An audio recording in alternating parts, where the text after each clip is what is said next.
of us met up in Bombay and embarked upon our journey. The first day was one of the most expensive, as we were unexperienced and callously spent a lot of money on food and transportation. From Bombay, we reached Mahabaleshwar by bus. We had a wonderful time in Mahabaleshwar. There, we rented bicycles and rode for 11 kilometers to Mapro Gardens. We enjoyed the scenery and the beauty there and had a wonderful photo session. We clicked lots of cool pictures and had a blast out there. It wasn't just a photo session, we also learned a lot about the place. Mahabaleshwar is a major tourist hotspot in Maharashtra and Mapro Gardens is one of the prime attractions. The next stop was supposed to be Ratnagiri. Our train to Ratnagiri was from Diwan Khawati railway station. It is funny to note that, apart from the four of us, the only people there were the guards. This was the first time we were travelling in a second sitting. It was an enriching experience as well as a very difficult one. Due to unavoidable circumstances, we had to change our plan, and instead of staying in Ratnagiri, we went and took the general ticket and went to Goa. One thing that was very impressive about Goa was its public transportation system. That was very highly efficient. We spent 3 days in Goa and had a wonderful experience with the place and its people. We rented scooters there and ended up getting caught without license. Somehow we managed to get out of it, but nevertheless it was a close call. Next we stopped by at Mangalore. Here we mostly just rested and had some really tasty delicacies from South India. From Mangalore, we caught a train at 3:30 am in the morning and reached Aleppi, the Venice of the East.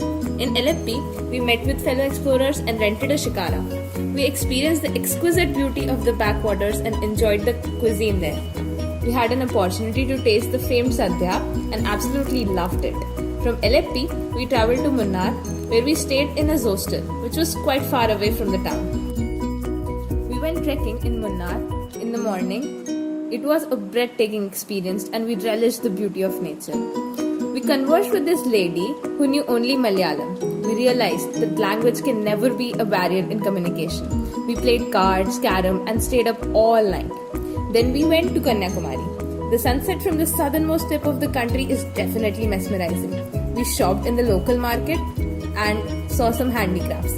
Our hotel was near the beach, which was the best part. Next destination was Chennai. Super hot. Truly felt like we were heading towards the torrid zone. The most impressive thing in Chennai was this antique shop called the Old Curiosity Shop. We stretched our budget a little bit and bought some antiques there. Then we embarked on the longest train journey of our trip to reach Kolkata. There we travelled in almost all modes of transportation, be it trams, the metro, hand rickshaws, buses and whatnot. We walked for the longest distance as well, which was 16 kilometers. Kolkata is a paradise for food lovers. The sweets there were absolutely delicious. Then we headed to one of the most beautiful places, Darjeeling.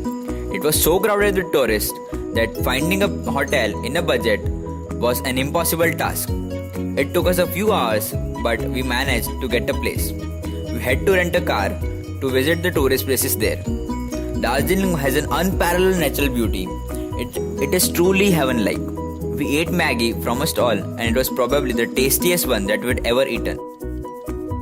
Gangtok was no less in the struggle for finding a hotel. We took the curvy roads in the foothills of Himalaya to get to the Indochina border, that was the Nathula Pass. On the way, we stopped at the Suwango Lake, which was at an altitude of 7,000 feet. There was a statue of Lord Shiva at an altitude of 13,000 feet and it looked heavenly. In Varanasi, our very first stop was the Sarnath Stupa. Varanasi has breathtaking Ganga Ghats. We were very lucky to be there on the day of Ganga Dashera. So we got to attend the special Ganga Aarti.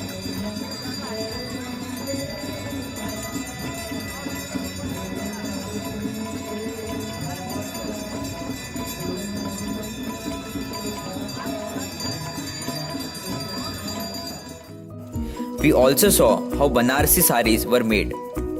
We also enjoyed the Banarasi pan. We put in a lot of effort to get to Dehradun. First we took a train till Delhi, then we took a bus till Dehradun. But sure, the effort was worth it.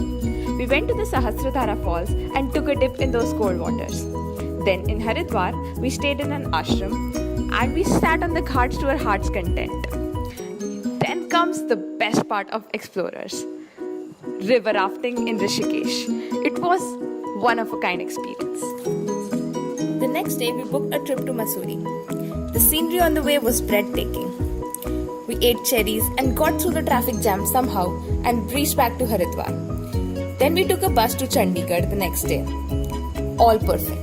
That's the word for this city. We went to the rock garden and to some malls there, but it was super hot all day long and more tiring than ever.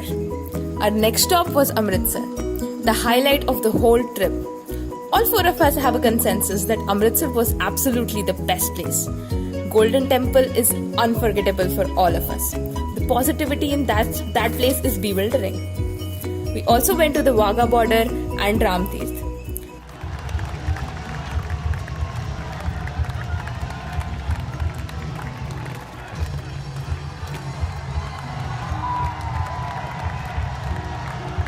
But the farmlands definitely backed the price. We drank lassi and ate parathas in the orchards.